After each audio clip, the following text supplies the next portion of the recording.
Hey, this is George. Have you ever heard of Anchor.fm? It's the easiest way to make a podcast. Let me explain. Number one, it's free. Number two, there are creation tools that allow you to record and edit your podcast right from your phone or computer. Anchor will distribute your podcast for you so you can hear it on Spotify, Apple Podcasts, and many more. You can make money from your podcast with no minimum listenership. It's everything you need to make a podcast in one place. Check out Anchor.fm on the iOS and Android systems. Need psychotherapy online or in person? Check out tinyurl.com/THT psychotherapy.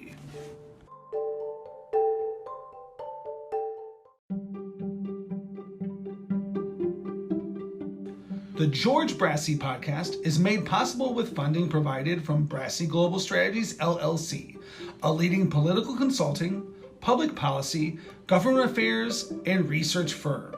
Are you interested in running for elected office? Need advice? Call or email George, 708-769-5015. Brassey Global Strategies 1@gmail.com. Snowstorm forces Chicago Heights to close City Hall. Snowstorm forces Chicago Heights to close City Hall, Chicago Heights, Illinois. Snow was on everybody's mind at Wednesday night's Chicago Heights City Council meeting. The Chicago area was hit by a major snowstorm, and Chicago Heights had about 10 inches of snow dumped on it Tuesday and Wednesday.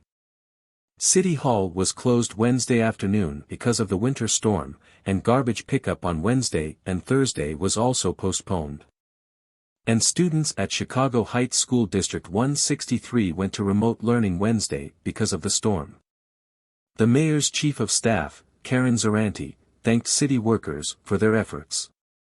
She told the council that city workers had been working round the clock to keep city streets open and safe, and would continue to do so throughout the duration of the storm. Fifth Ward Alderman George Brassey also lauded city workers, saying, "The snowstorm we have experienced in recent days has been terrible, but the City of Chicago Heights Public Works Department has done an excellent job in maintaining the roads during the snowstorm. Each and every resident's request that was submitted to my office was addressed in a quick and efficient fashion." Christopher Bykoskas, 4th Ward Alderman, added that Public Works is working diligently, doing a great job cleaning up the streets. In other business, Zaranti said that the city would be hosting its second Illinois Department of Public Health clinic offering vaccinations and booster shots 11 a.m. to 3 p.m. Saturday, February 12 at City Hall. The council also approved an ordinance renewing the city's employee health insurance policy and premium. The city expects to see premiums remain roughly the same. The city's benefits and insurance consultant told the council that he was able to negotiate lower rates with its insurer, Blue Cross/Blue Shield PPO, despite higher prescription drug usage by the 231 employees covered under the policy. Snowstorm forces Chicago Heights to close City Hall.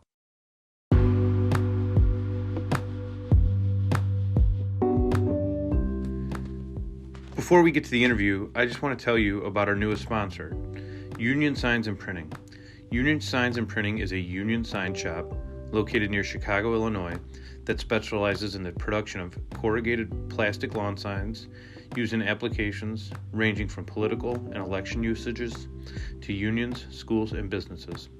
They also produce a vast array of other products, including American-made, union-printed t-shirts, banners, bio cards, literature, door hangers, business cards, and trifold.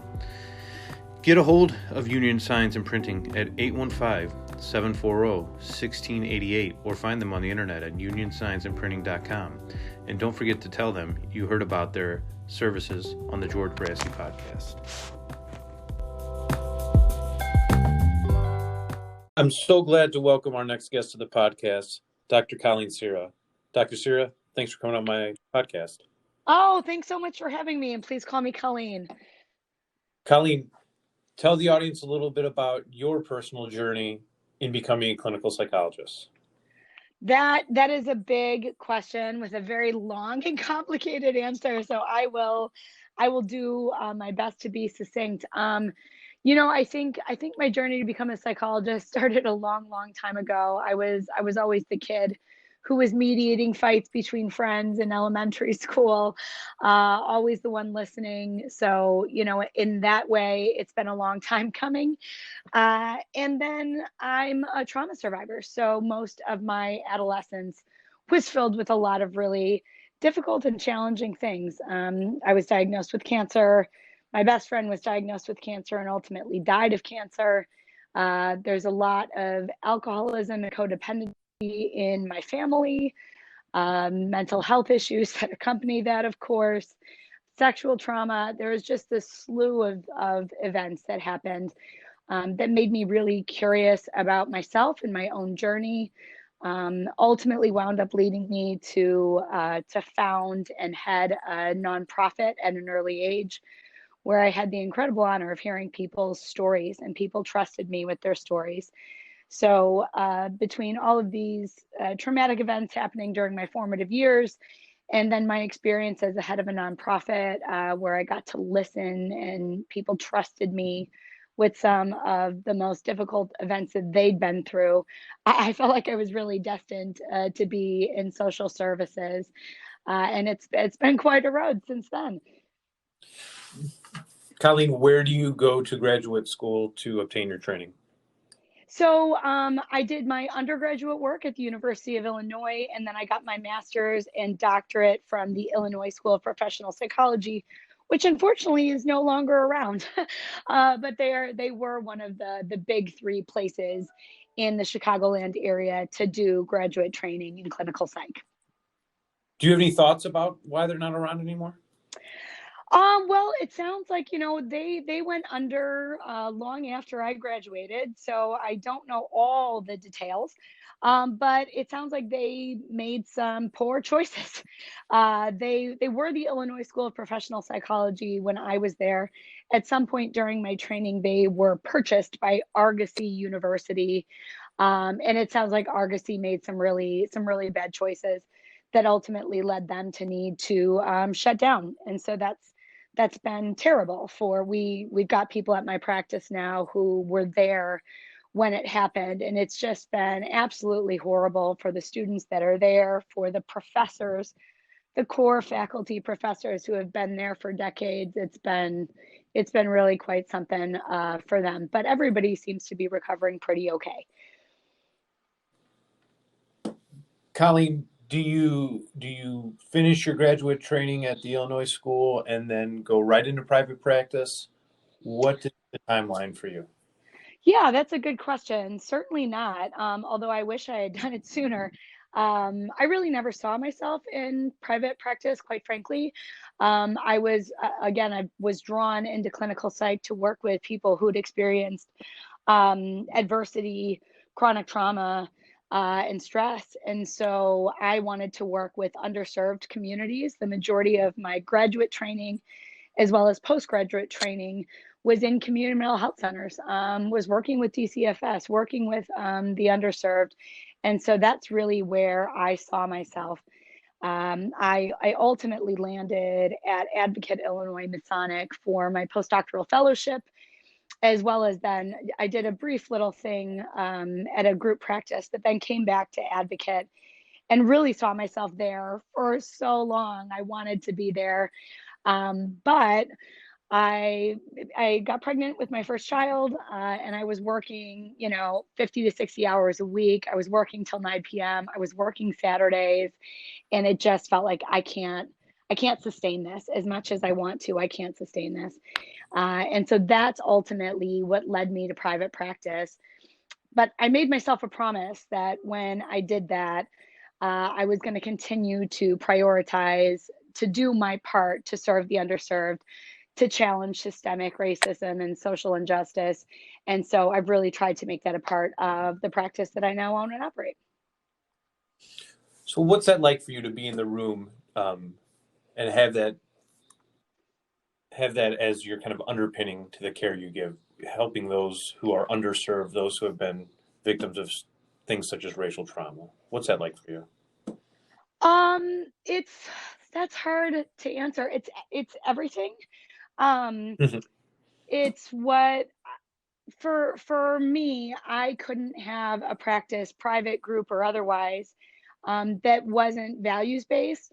So for me, knowing how deeply I care about women and the barriers that women face, women broadly defined, especially trans, non-binary, folks on the LGBTQ spectrum that are female identified, what people of color face and those barriers.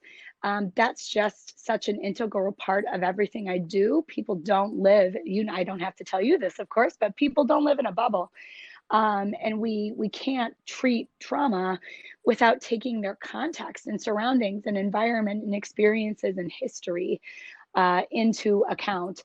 And for me, that goes far beyond just their individual lived experiences, but the systems that are at play that impede or elevate. And so that's just everything. That's something I'm passionate about. That's something I'm always trying to learn more about and educate myself about. And I believe it allows me to connect on a deeper level with folks, because, as you know, psych has a bit of a history of pathologizing the individual when typically what people are experiencing is perfectly normal, expected, and biologically appropriate given what they've experienced. What do you think makes a good therapist?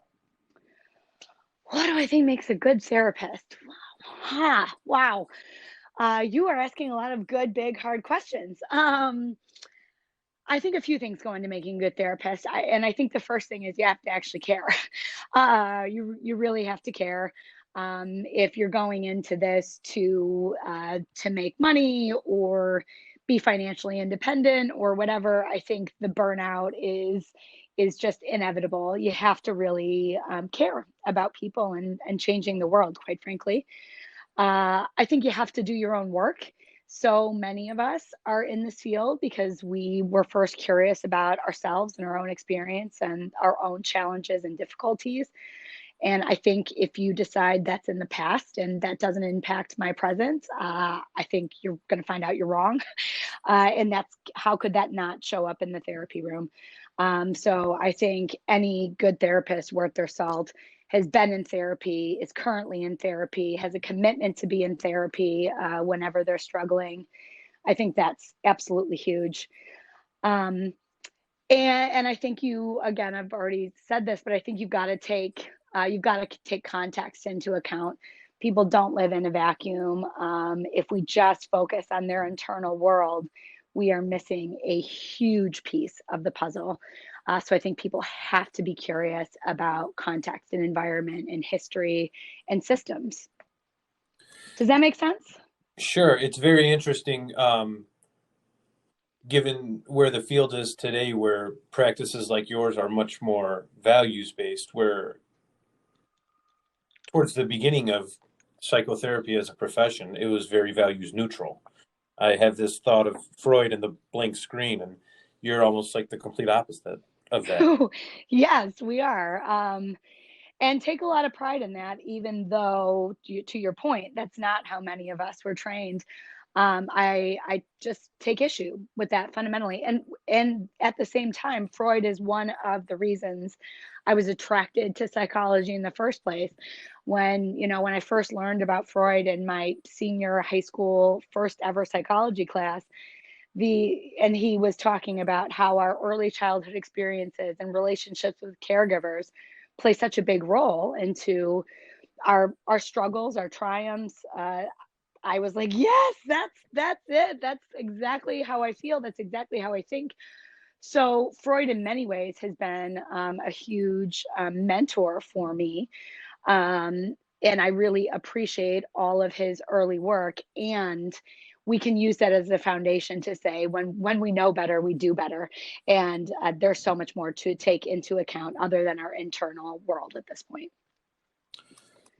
Tell the audience a little bit about some of the challenges therapists have in becoming a business owner. You're a very successful group practice owner. That didn't happen overnight. Thank you. If No, it certainly didn't. anything like mine, there was very, very little about how to make a living doing therapy, but you've been quite successful. Tell the audience how that is. Well, I'm still trying to figure it out. um, it has been very, very challenging. I left my well-paid salary at Advocate Illinois Masonic a long time ago at this point, about 6.5 years ago. And I left when I had a toddler at home, a baby about 3 or 4 months out, and moving to a new area. So my husband almost had a heart attack when we were discussing my career plans. But I knew that I was good at what I did, and so I knew that I would be successful doing my own thing.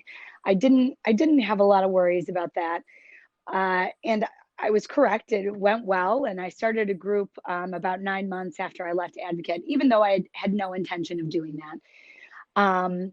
Group ownership has been such a wild ride and adventure. Um, I could have never imagined all of the struggles and triumphs that come with group ownership, especially this last year, as you well know, with COVID. It's just been a little bananas. But I think there's a couple of things that make my group work. I'm a human being first, and I lean into that. And so authenticity, being genuine, being open, honest, transparent. These are things that I don't know how to be any other way. And I don't put any pressure on myself to be anything else at work. Who I am right now with you is who I am as a boss. It's who I am as a therapist, wife, mother, etc. And so I think that kind of authenticity is really goes a long way. And the vulnerability, of course, that goes with that. So some might poo-poo that as a lack of professionalism. I cry every single day at work with my clients, all of that. But I really lean into that. And I think that's honestly been really quite refreshing for the people that come and work for me. And I think the fact that we're a niche practice, that we don't try to do everything. We're humble about what we're good at and what we don't know, and we lean into the things we're good at. And we're really good at treating female identified people, and we're really good at treating trauma survivors. So that's what we do, and I think that's been really helpful for us. How many therapists work at your practice? Currently, we have 15. Most of whom are full-time. Well, 13 therapists, 2 full-time admin. And it's a little crazy right now. COVID has just given us so many monkey wrenches to deal with, and constantly having to reinvent what we do and how we do it. And the burnout for clinicians is just sky high right now. So great to have a larger group, and lots and lots of challenges that go with that. But I'm grateful and honored that I get to have those challenges. One of the things that first caught my attention about you, Colleen, was your advocacy for increased or sustained telehealth benefits with Blue Cross Blue Shield. Can you speak a little bit about what you did in that? Yeah, absolutely. So it was certainly a group effort. Me and several other female group practice owners from the Chicagoland area who have relationships. We're friendly, and certainly view everything from a lens of cooperation rather than being competitive with each other. We just worked together to be in touch with Blue Cross Blue Shield. Some folks had really good relationships with high ups at Blue Cross Blue Shield. I have really good media connections.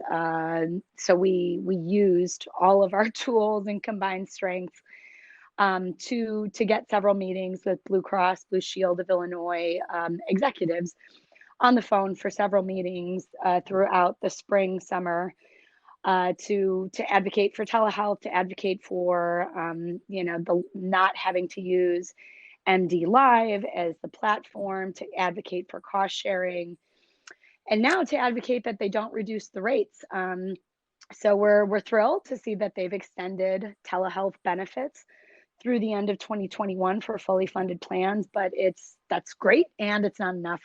It needs to be permanent. It needs to be paid out at the same rate. And so there's a lot of battles to still fight, but some good steps in the meantime. Would you say that was your practice doing any percentage of its business in telehealth prior to the pandemic? Only in very rare circumstances, where somebody had, a client had a major surgery and couldn't come into the office, and if it wasn't covered on their plan, we'd be going out of pocket then, so that we're playing by all the insurance rules. It was really a very rare circumstance. So no, in no real way were we doing telehealth with any regularity. So it was a challenge come March 17th or whatever it was. Pretty crazy. The great thing that my practice has been able to adapt is telehealth really allows you to create more access to services that weren't there previously. So much of my caseload does not live within, a 10-minute drive of my office these days. And that's been a real silver lining for the increased telehealth usage, in my opinion. Oh my gosh, absolutely. And what we're also seeing is that people are canceling less. Our show rates are incredibly high right now. People are actually deepening their work in some ways because the distance that the screen provides is actually allowing them to go a little deeper in their work. There are a million benefits to telehealth, so it's certainly worth every single challenge it presented last spring. Colleen, what are 2 books you would recommend to the audience that have been important to you as a person? There are 2 amazing ones that they just make my heart happy. One is Untamed by Glennon Doyle. Glennon Doyle is an author, a best-selling author, and she is married to Abby Wambach, the U.S. women's soccer player. They have an incredible relationship. Glennon has an incredible story of transforming her life and working through all of the barriers and all of the messages that society gives us about who we should be as women, as wives, as mothers. And I just found her book so incredibly inspiring and hopeful. It's a must read for any woman. So Untamed by Glennon Doyle. And that was a recent read for me. A book that I read, decades ago at this point, is Trauma and Recovery by Judith Herman. So this is not a light read. It's really heavy and dense and sad. It's a book exclusively about trauma, but the way that Judith Herman talks about it was just so transformative for me. It allowed me to see my story. We think of trauma typically as like a car accident or a hurricane, not as death by a million cuts, not as medical trauma, not as grief and loss. And so Judith Herman's book on complex PTSD and chronic trauma just changed my life and allowed some pieces to fall into place for me in a way that's just so incredible. And we often, unfortunately, don't name her in trauma work because a lot of the bigger, more newer names who are men typically get named. But Judith Herman was the one who really broke ground in trauma and recovery. So it's an incredible book for anyone who's experienced trauma or therapists who are wanting to learn more. Colleen, where can the audience find you on the internet, and how could they get an appointment with one of your therapists? So they can go to www.ciracenter.org. Cira is spelled CIRA center.org. That's the best place to find me, and also just to learn more. We have an incredible amount of resources up there for white people looking to deepen their anti-racism journey, for women and other people looking for resources. So whether they want an appointment or not, if they're looking to deepen their own personal work in any number of areas, ciracenter.org has a ton of great resources. Dr. Colleen Cira, thanks for coming on my podcast. Thank you so much for having me. It's been a pleasure to talk to you. Take care. Bye.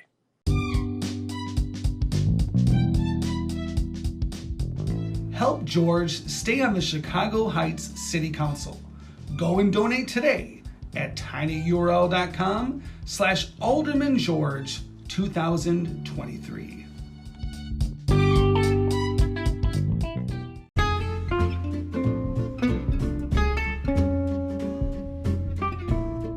Need more George? Like his pages on Facebook.